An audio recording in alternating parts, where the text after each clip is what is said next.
क्या नाम है तुम्हारा? रजनी गुप्ता। रजनी जी, भी हाल में ही बीते 28 तारीख को आपका विवाद हुआ था जो सोशल मीडिया पे आज बहुत वायरल है। क्या विवाद है, क्या मामला है उसका? मामला भैया ये है कि इनका लेन देन का मामला था, पैसे का। किसका? गोलू तिवारी व हमारे भाई रवि गुप्ता का। जी।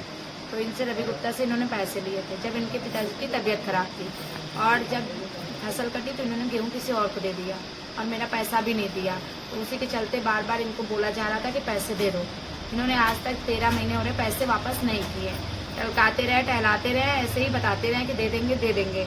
और जब बात 28 तारीख को इन्होंने किसकी शादी से मेरे पास फ़ोन किया ये मुझे नहीं पता। इन्होंने फ़ोन किया कि आके अपना हिसाब कर लो। जब हम वहाँ मुझे जाना ही था भंडारे के, उसमें मुझे पानी मंगवाया था तो पैसे देने थे, उस आरओ वाले प्लांट के पैसे देने थे। इन्होंने उसी के चलते हमने कहा चलो मैं भी जा रही हूँ तो ये भी काम हो जाएगा साथ साथ में। हम गए, इन्होंने प्यार से बुला के बैठाया और बोला कि ठीक है आओ मैं हिसाब देख लूँ फिर आपको पैसे दे रहा हूँ। और भैया मुझे ये नहीं पता था कि इनकी उसमें किस किस की साजिश है और इनकी किसी से फ़ोन पे बात हो रही थी। तो मुझे कोई ऐसा डाउट नहीं हुआ कि किससे इनकी हो रही, फ़ोन है किसी से भी हो सकती थी। फिर उन्होंने क्या करा, दरवाज़ा बंद करा। जब हमने कहा दरवाज़ा क्यों बंद करें, उधर से खोल के यहाँ 2 दरवाजे, घर के अंदर से एक बाहर की तरफ से। फिर घूम के जब दूसरी तरफ से दरवाज़ा बंद करने लगे दूसरे गेट का, तो मुझे शंका हो गई। इन्होंने मेरा मुंह दबाया, इनके पिताजी ने मुझे पकड़ा इन लोगों ने और बदतमीजी करी, रिवाल्वर भी लगा दिया मुझको और मेरे साथ बदतमीजी करी। फिर इन्होंने एक डंडा, जैसे हम भागे छीन झपट के, एक डंडा उठाया, राड था एक, और इनके पिताजी भी मुझे पकड़ लिए। उसी से देखिए किस तरीके से इन्होंने मुझे घायल किया। पास से जूम करके देख लीजिए, मेरी उंगली कह रहे हैं कि झूठ पट्टा चढ़ाई हो। ये उंगली भी झूठ हमने फोड़ ली। आज मैंने पट्टी जबरदस्ती डॉक्टर से खुलवाई, कहीं ये गर्मी चल रही पक ना जाए, कोई दिक्कत और ना बने। बताइए इस तरीके का कृत्य किया, ऊपर से हमें धमका रहे हैं, डरा रहे हैं, जान से मारने की डेली आए दिन धमकी दे रहे हैं।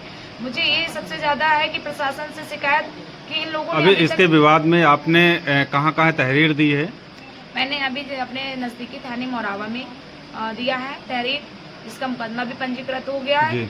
और मैंने अभी अपने एसपी साहब से मांग करी है कि इनकी कस्टडी करी जाए, इनको पकड़ा जाए, जो उचित कार्यवाही हो वो करी जाए। पुलिस अधीक्षक ने क्या आश्वासन दिया अभी मुझे तक? पूरा आश्वासन दिया है और तत्कालीन थाने को फोन करके बोला कि आप उनको कस्टडी में लीजिए।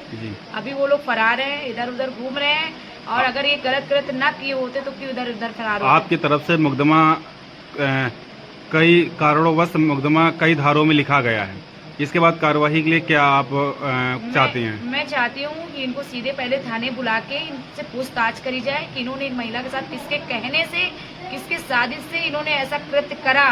और ये बात अकेले रजनी गुप्ता की नहीं है, ये हर एक सर्व समाज की महिला की है, जिन पुरुषों ने, भाई ने, पिता ने और पति ने अपने बहन बेटियों को समाज में निकाला, समूह में जैसे सरकार ने हमारी जोड़ा। क्या किसी बहन बेटी की हिम्मत होगी समाज में ऐसे निकलने की? अगर एक महिला की हिम्मत टूटेगी यहाँ पे तो सारी महिलाओं की हिम्मत टूटेगी। क्या चाहती हैं प्रशासन से, क्या चाहती हैं? मैं प्रशासन से चाहती हूँ कि ये इनकी पहली गलती, अगर इनको पहले ही ना इनको कड़ी से कड़ी सजा मिलेगी तो इनका फिर मन बढ़ेगा, मनोबल बढ़ेगा और ये ऐसे ही कई कृत्य कर सकते हैं। मुझे पूरा विश्वास है। इनको बुलाया जाए, पूछा जाए और इनको कस्टडी में लिया जाए, और इनके साथ कौन कौन शामिल है उनको भी कस्टडी में लिया जाए। बहुत बहुत धन्यवाद।